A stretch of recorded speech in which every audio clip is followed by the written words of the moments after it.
Welcome back to the ninth chapter of Social Studies. In the previous video of ninth chapter, we were dealing with the types of forest, classification of forest on the basis of ownership, management, administration, and the reasons of deforestation, what were the effects of deforestation, and then we saw about the wildlife on the verge of extinction. Now let's see in this video related to the reasons for the destruction of wildlife.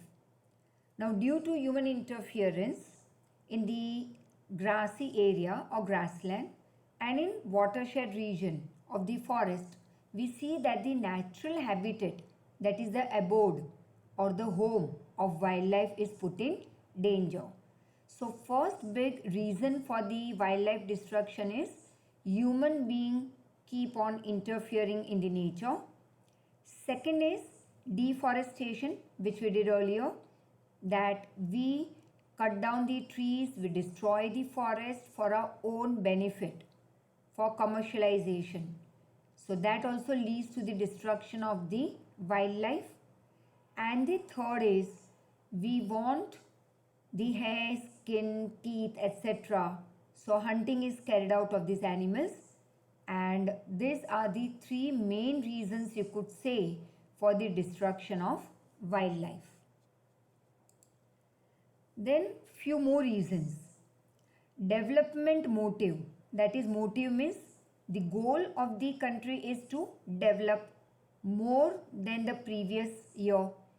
Now it so happens that in this, to achieve this goal of development, we exploit forest, and then there is greedy motive also, that is because of the greediness, and more development projects like multi-purpose project, mining minerals, expansion of new cities or settlements. All these things leads to the forest destruction, due to which wildlife are displaced. That is, either they move to another area or they come on the verge of extinction.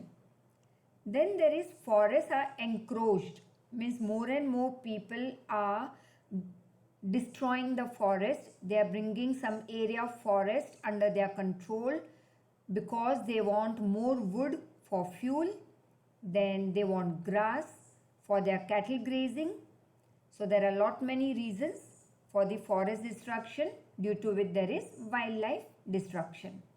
And finally there is forest fire, that is forest fire engulfs, means it takes into its hold many species, that is it destroys many species of animals. And when the forest fire occurs at the time of rearing the young ones of the birds, that is when the birds are nurturing their young ones or when they are hatching their eggs, it creates a very bad impact on the number of wild animals. They start reducing, and sometimes it so happens that that particular number or species of that animal or bird becomes extinct. Now the seventh reason over here we can say is loss of natural home. That is, this wildlife, because of the destruction of forest, they come in, you can call it urban places. Then they come into conflict with human being, and human being on the other hand, under fear, they kill this animal. So the animal lose their life. Then they are also being hunted for biomedicine, perfumes, and many other reasons. So these were the main reasons for the animal or wildlife coming on the verge of extinction. Now let's see about few of these species or some of the animals and birds which are on the verge of extinction, which we have to take care of. Now red panda, there's in the blue box below it is given. Now it is found in cold region of eastern Himalayas. Food is bamboo sprouts, that is it doesn't eat bamboo, but it's a sprout.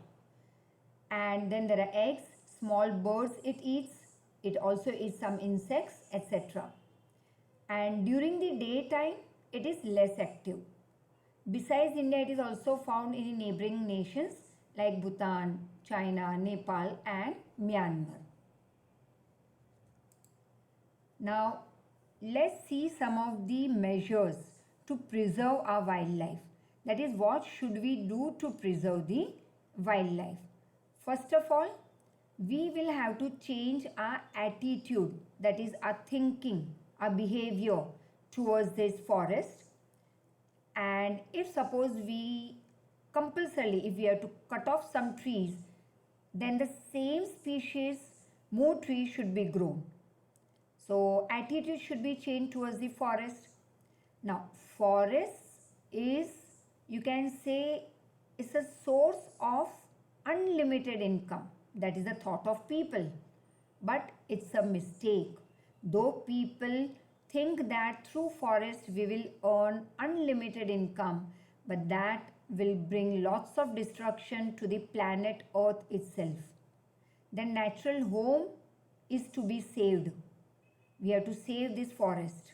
Maintain the balance in the nature so that the herbivorous, carnivorous, vegetation, everything remains in balance on this earth.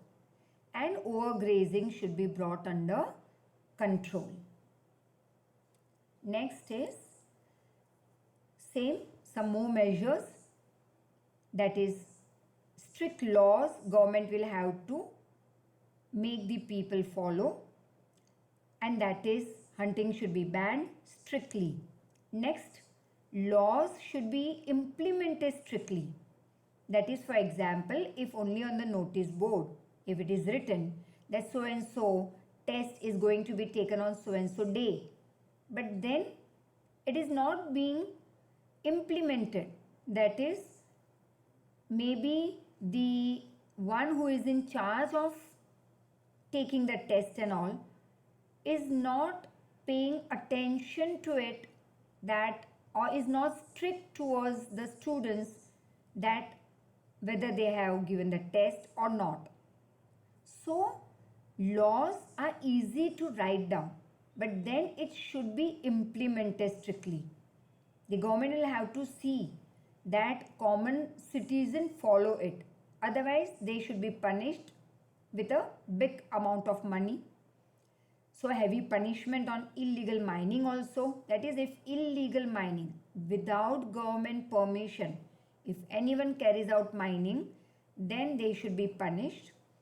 Animals should not be disturbed in procreative period. That is, when they are going to give birth to a child, or some months before that, when they are in the process of their conceiving the child, that time the animal should not be disturbed. Otherwise, that particular animal number will start reducing. Create awareness on a wide scale, and just see that last part, that program should be arranged to bring widespread awareness in the society. And if the wildlife protection force is inactive, that is, if the people who are in charge of protecting this wildlife, if that group is not working properly, then pressure should be brought on that group itself, and to preserve the forest and wildlife should be given more importance. And we also will see over here that study is also carried out related to fisheries and all. Now the next is Ganga river dolphin. Now Ganga river dolphin, found in river Brahmaputra, Ganga, is a freshwater species usually found in deep calm water. Deforestation, dirty water release, it has brought danger to the existence of this species. And because this particular species lives only in deep and calm water, but then the water gets dirty and it doesn't remain calm, and on and off there is dirty, you can say the dirt is released in such river water. So this species get disturbed. And few dolphins are found in Chambal River. It comes to the surface to breathe and it makes su-su sound. It's also known as Saas ya Swiss and found in Nepal and Bangladesh also. So apart from this, we come over to wildlife protection, some projects. If we want to increase the number of these animals which are in danger, we'll have to first of all create awareness, and projects are being also carried out to increase their number.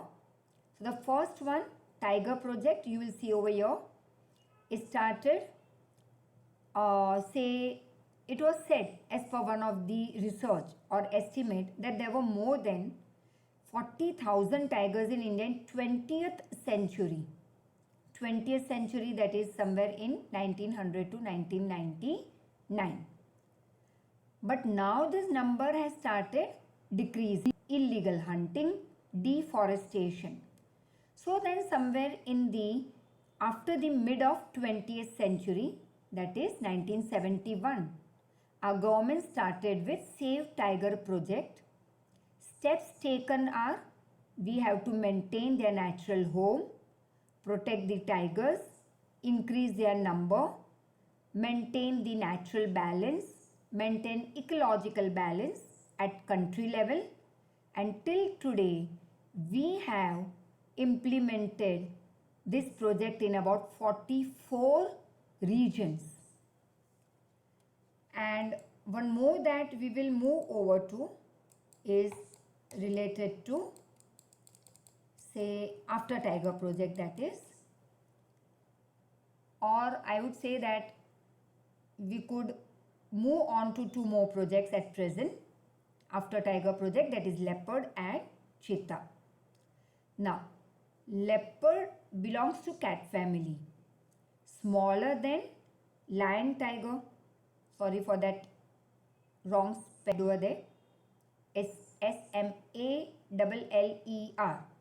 So once again, leopard belongs to cat family, smaller than lion and tiger, found in India, dark black in color, found in large number in Gujarat's forest. Often it comes to human regions where human beings live, or you can call it human settlement. But human beings unknowingly call it cheetah, but it is a leopard. Cheetah actually has become extinct from our country.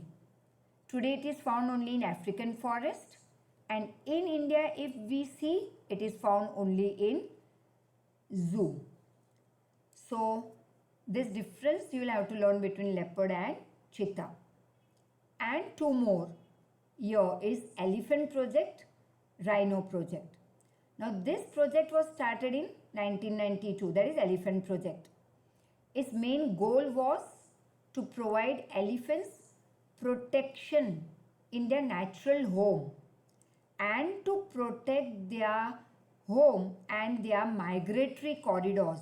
Migratory corridors means when elephant move from one forest to other, so that in between the whole region we have to protect so that elephants are not harmed. Today there are about 26 such protective zones for elephant in India. After we implemented this elephant project, we have seen an increase in the number of elephants in Indian forest. Besides, this project also works to maintain the domesticated elephant, not the wild one. These are domesticated elephant also. We try to take care of it and maintain them. And rhino project, this project is created for the protection of one-horned rhino of India. In India, most of these one-horned rhino are found in Assam state. They are also found in large number in Sundarban region of West Bengal. According to the strategy or policy of Rhino Vision 2020. Now what is Rhino Vision 2020? That is, government had decided that what the government has visualized, what it has seen for the future of rhino, that their number we have to increase to 3000 by 2020, right? So it is called Rhino Vision 2020. According to the strategy, increase in the number of rhino is targeted at 3000. So we stop over here, and the third and the last part will be in the next lecture. Thank you so much.